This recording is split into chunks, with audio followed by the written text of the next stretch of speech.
Hi friends, how are you? It's Miss Angie. I'm back to read a book, and I have some extra special friends here with me today that you'll be able to see. Are you ready? Do you remember Jack in the Box? Whew. It scared me a little bit again.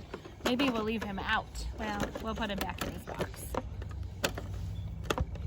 Oh, there we go. We have a super funny book today. Are you ready? It's called Walter the Farting Dog. He farts. It's kind of funny, so you might have to laugh during the book, and that's okay. Betty and Billy brought Walter home from the dog pound. That's like the Humane Society or Coco's Heart Dog Rescue. Nobody wanted him, said Billy. But we love him, said Betty. Well, he smells awful, said their mother. I think you'd better give him a bath.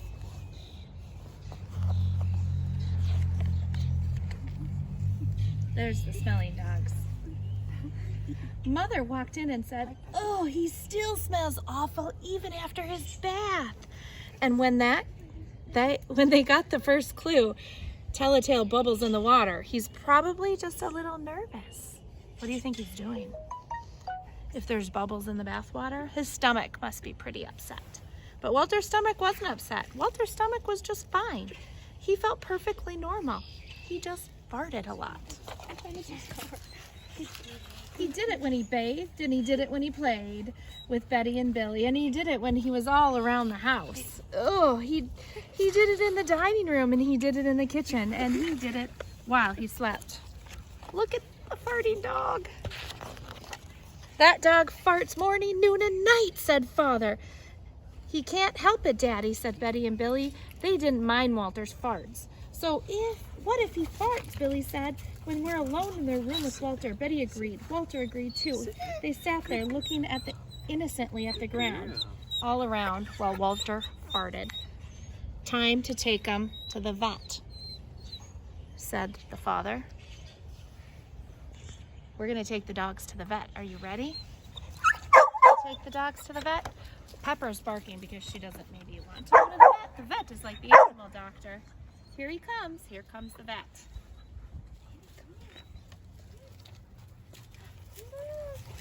Farting, said the vet. The vet? What do you call it? What's the medical term? Rectal flatulence. As they say in the medical profession. Not you. You're good. They gave Walter every kind of dog food. When he farted, and then they tried him on cat food. He still farted.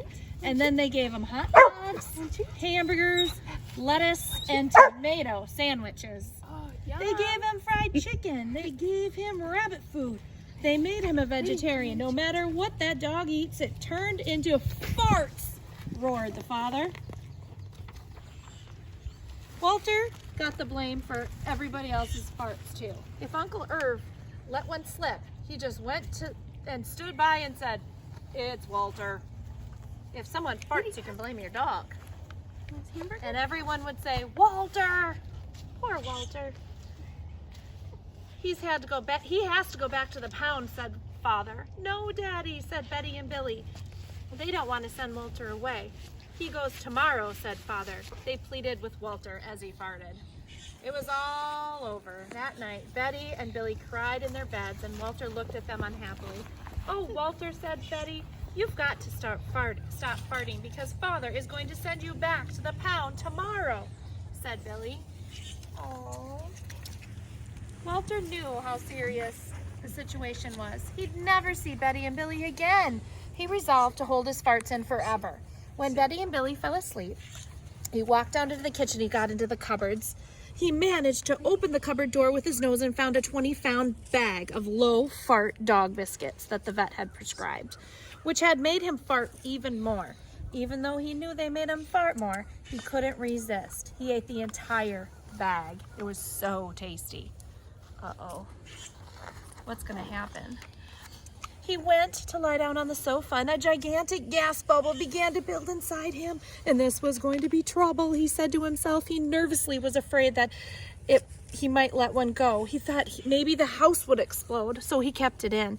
It wasn't easy. In fact, it was torture. But he had resolved never to fart again. His future depended on it. As he lay there with his tail wrapped tightly between his legs, he heard a noise in the window.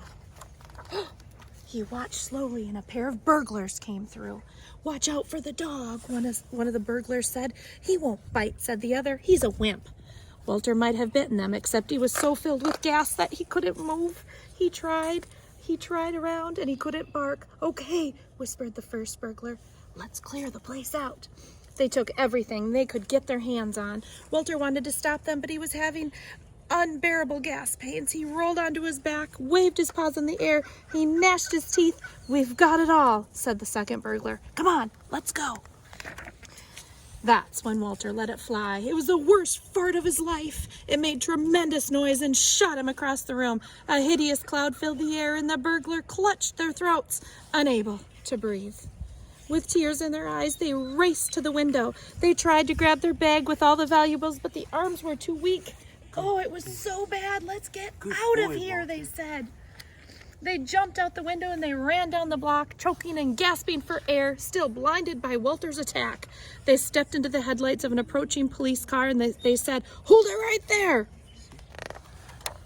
Then, when Walter's father and mother came down the morning, they found the open window. They saw the bag with their valuables in it, and Walter was sitting beside it.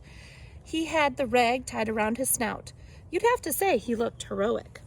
"They saved the silverware," cried Mother. "He saved the VCR and the television," said Father. "Good dog, Walter. You're our dog." Good dog, Walter. "Even if you fart all the time." Good, Walter. And so the family learned to live with Walter, the hero dog, and that's the end of our tale. Oh, look how happy they are. Just like our dogs. Look at our dogs. Yeah. Look at Lady's smiling. Pepper's And so then here's happy. Pepper. Pepper's happy too. Good girl. And Simon and Maybe, Lucy. and there's Simon and Lucy, and Peter's Yeah. filming. You should take your dogs for a walk if you have one, or go out. It's a beautiful day out today. Have a great weekend.